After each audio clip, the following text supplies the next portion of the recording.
So in this video, I'm going to talk about 7 things over the last few years that I've changed that have improved my photography.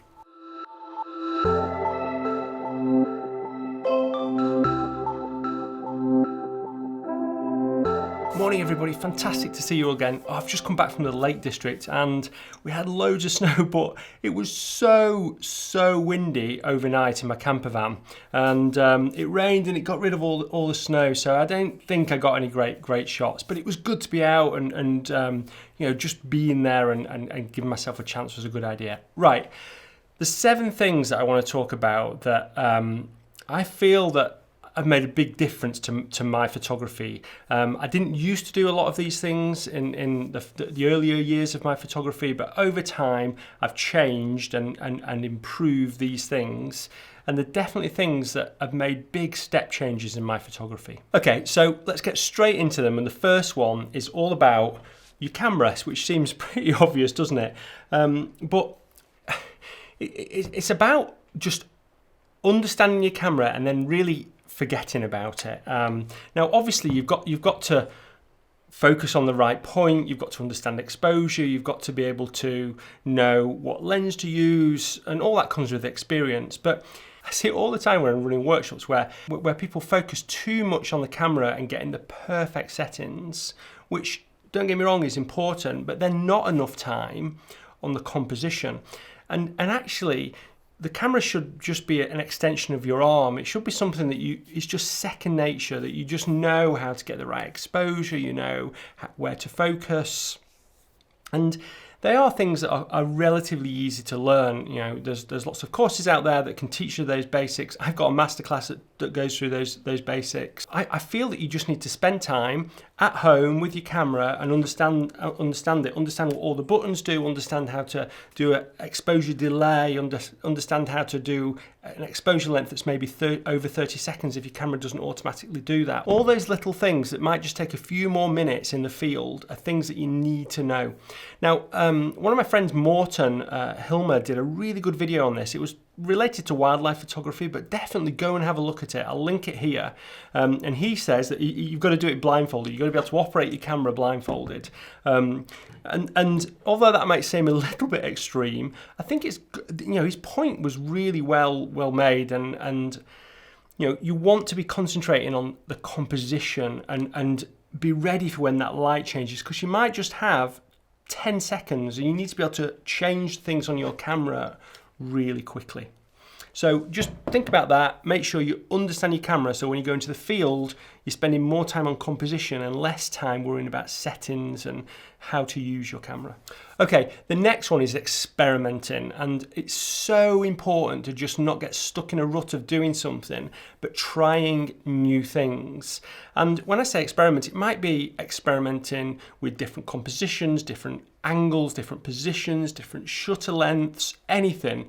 So here's some examples. So recently I've been experimenting with different heights of my camera. So I've been getting really low and experimenting what I can do if I shoot really low. This was one that I took in Iceland, low down on the beach. I got these bokeh balls of these amazing pebbles. It happens to be one of my favorite images of the year.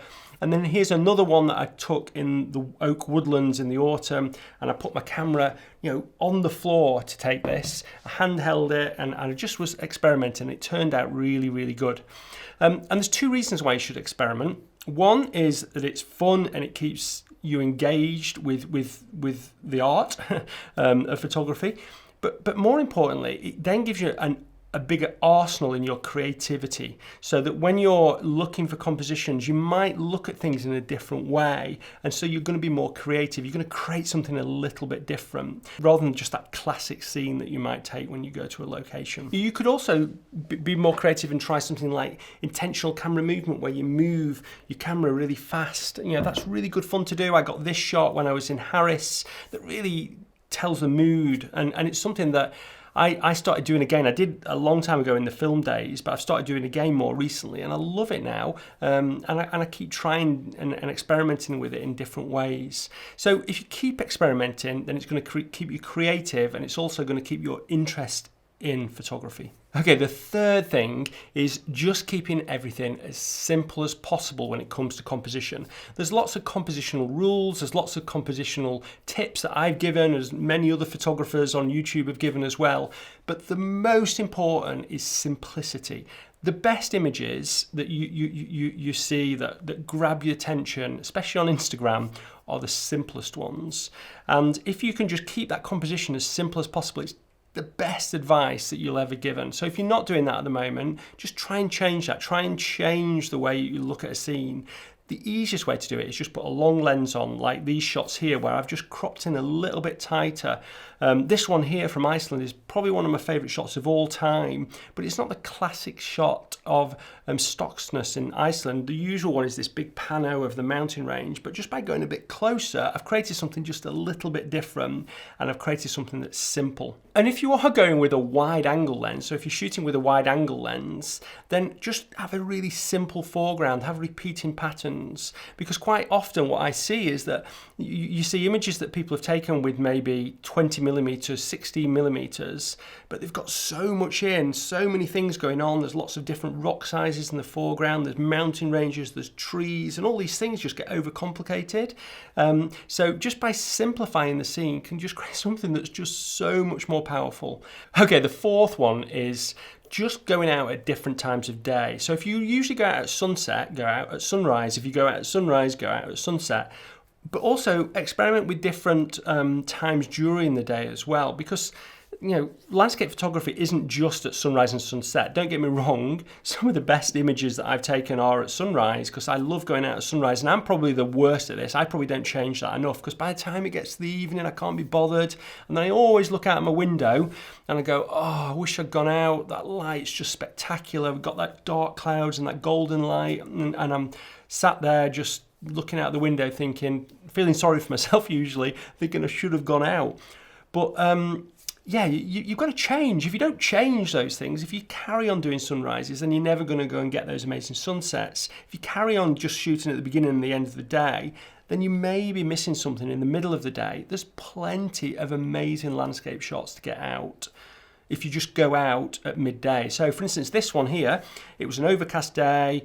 It didn't look much really. I was driving actually, and I stopped by the side of the road. This is amazing light, and I managed to get this shot. It looks, fantastic, but it was taken at 12:35. So you don't have to be going out at the beginning or the end of the day. Just try and change that. Okay, the fifth one, and this is probably the one that can make the biggest difference to your images, and it's also a good one because you can go back to images you've already taken and give them a new lease of life, and that's just improving your editing skills.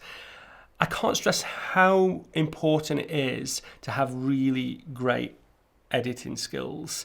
Whether you like it or not, then editing is a part of creating that final image. Your camera shoots a raw image, and by definition that's a flat image. It's something that hasn't had any profile put on it. You've got to go and do that. You've got to go into Lightroom or Photoshop and do something with it. And by doing something with it, you start to create your own style, your own creativity, and you can create something really special. If you look at these Instagram accounts, you can see that they're all very different styles. These people have created their own styles that's unique to them.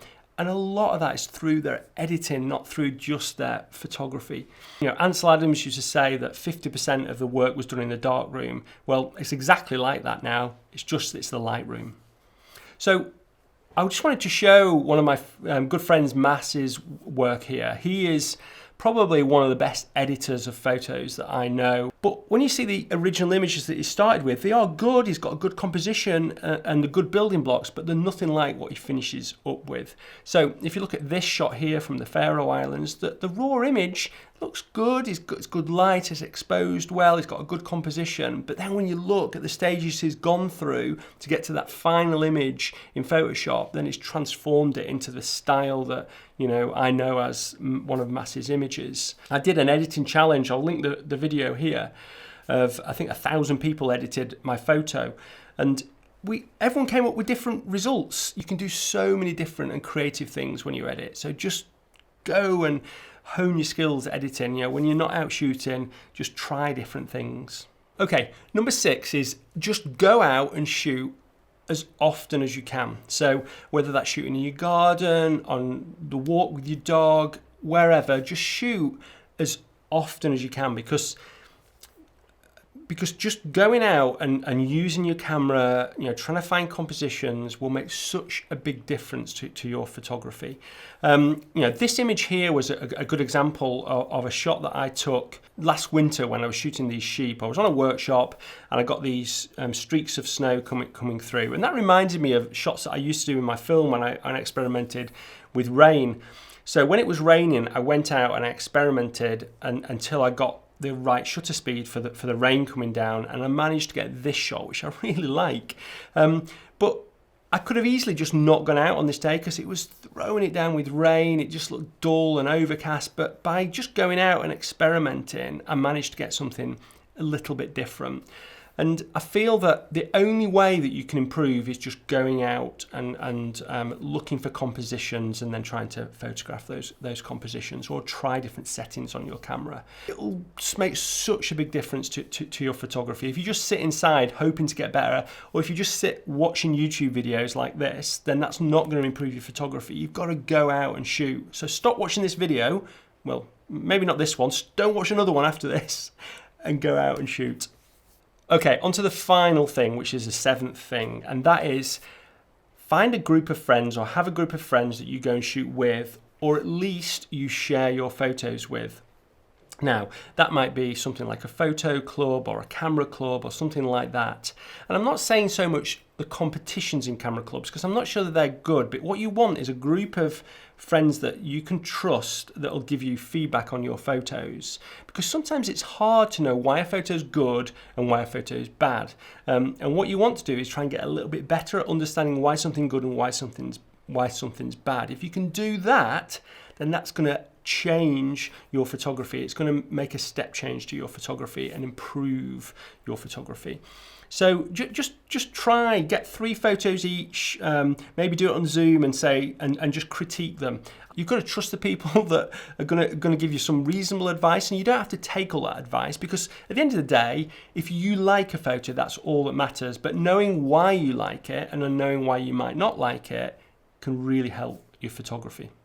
Now, I thought on that note, it'd be really good for everyone to comment maybe on these 2 photos. So I've got a couple of photos here of mine. I'm not going to say whether I like them or I dislike them, but what do you think of these photos? Let's start some discussion in the comments below. What do you like about them? What do you not like about them? I'm sure you'll find it useful, and if you can do that with a group of friends, it'll be massively useful. It's one of the things that I find that people get out of my masterclass, and we have a Facebook group, and then everyone posts photos on there. I occasionally comment on those photos as well, but the main benefit is just everybody else commenting on those photos and saying I like it because of that, or maybe if you crop that this way, and everyone gets a lot of benefit out of that. So there is a discount on my masterclass at the moment. Just check it out in the link below if you're interested. So that's it. They're the 7 changes that I've made over the years that have really, really improved my photography. They made the biggest difference to my photography. I hope that's helped. And go out and shoot. Thanks a lot for watching. Until next Sunday. Bye.